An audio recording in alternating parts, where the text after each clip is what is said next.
ప్రజాకవి అందశ్రీ మరణం తెలంగాణకు తీరని లోటని ప్రజా సంఘాల నాయకులున్నారు. ఖమ్మం అమరవీరుల స్తూపం దగ్గర అందశ్రీకి నివాళులర్పించారు. అనేక ఉద్యమాలకు అందశ్రీ గొంతు రచన నాంది పలికిందని చెప్పారు.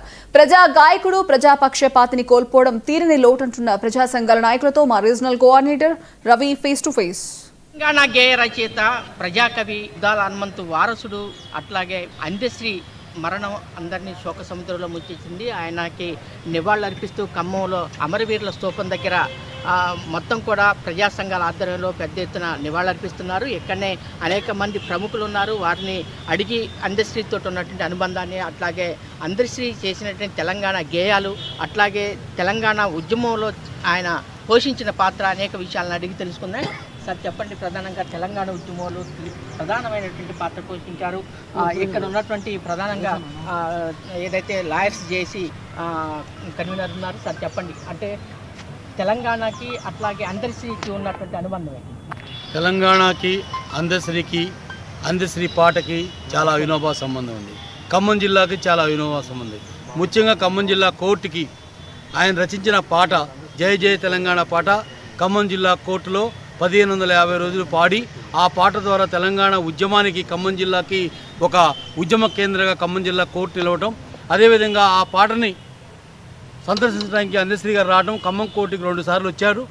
ఏదైతే రచించిన 2 పాటలు జై బోలో తెలంగాణ కానివ్వండి, అదేవిధంగా జై జై తెలంగాణ కానివ్వండి, ఈ 2 పాటలు తెలంగాణ రాష్ట్రం ప్రజల్ని చైతన్యింపజేయడానికి, ఆలోచింపజేయడానికి ఒక మహత్తర ఘట్టంగా ఉపయోగపడింది. తెలంగాణ రాష్ట్ర రావడం కోసం ఆయన రచనలు చాలా ఉపయోగపడాయని మీ ఇక్కడనే జై జై హే తెలంగాణ ఒక పాట ఆయన నోటి నుంచి వచ్చినటువంటి కలం నుంచి జాలువారినటువంటి ఒక అక్షరం పాట.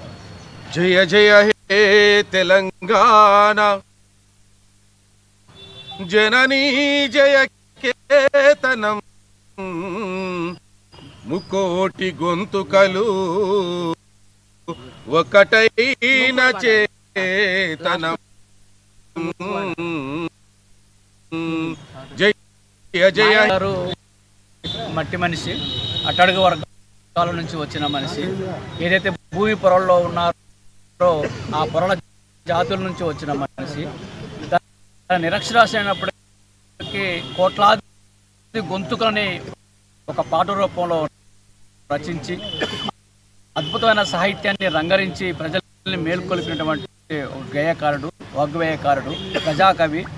ఈ రాజ్యం అంటే ఉద్యమ ఆకాంక్షలకు అనుగుణంగా పరిపాలన కొనసాగించినప్పుడు రాజీ పడకుండా, పదవులకి వంగిపోకుండా, లొంగిపోకుండా నిటారుగా తెలంగాణ సమాజం తరపున నిలబడ్డటువంటి ఒక మంచి మనిషి. ఆ మనిషి కోల్పోవటం తెలంగాణ సమాజానికి, సాంస్కృతిక పోరాటాలకి లోపం చాలా ఈ సరిపోవడం అనేది చాలా అన్యాయమైనటువంటి విషయము. కాబట్టి మేము ఇక్కడ తెలంగాణ ప్రజలుగా, ప్రపంచ ప్రజలుగా, తెలుగువారు ఎక్కడున్నా సరే ఇటువంటి గొప్ప వాగ్వేయకారుని స్మరించుకోవాల్సినటువంటి బాధ్యత ఉంది.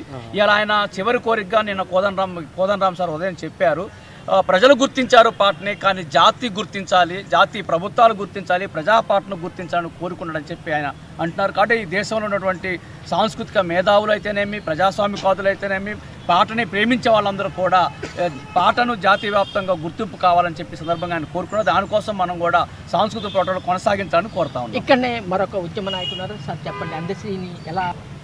అందశ్రీ ఒక సామాన్య కవి కాదు, ఆయన లోక కవి.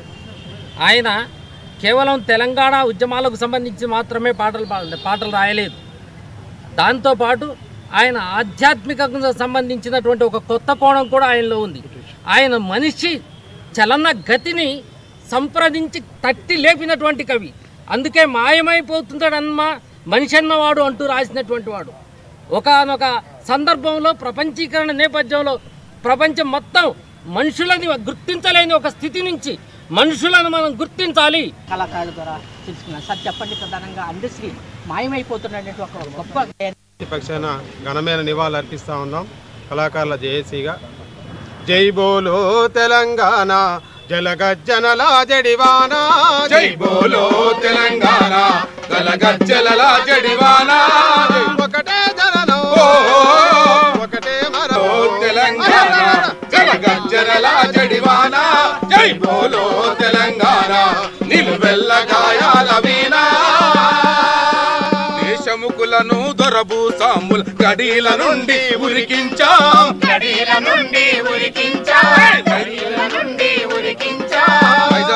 తల్లులకు అయితే ఇలాంటి ఒక గేయాలని ఒక సమాజాన్ని తట్టి లేపేటువంటి అనేక పాటల్ని తన రచనల ద్వారా తెలంగాణని ఒక తట్టి లేపినటువంటి ఒక ప్రజా గాయకులు అందశ్రీ మరణానికి ఏదైతే నివాళులర్పిస్తూ ఇక్కడ కౌలు కళాకారులు కాదు, ప్రజా సంఘాలు, అన్ని రంగాల పార్టీల నాయకులు, తెలంగాణ ఉద్యమకారులు, ఒక సంస్కృతి సారథులు అందరూ కూడా నివాళులర్పిస్తున్న సందర్భం నెలకొంది. కెమెరామెన్ సుధాకర్తో చిర్రారవి, 99 టీవీ ఖమ్మం. ప్రముఖ రచయిత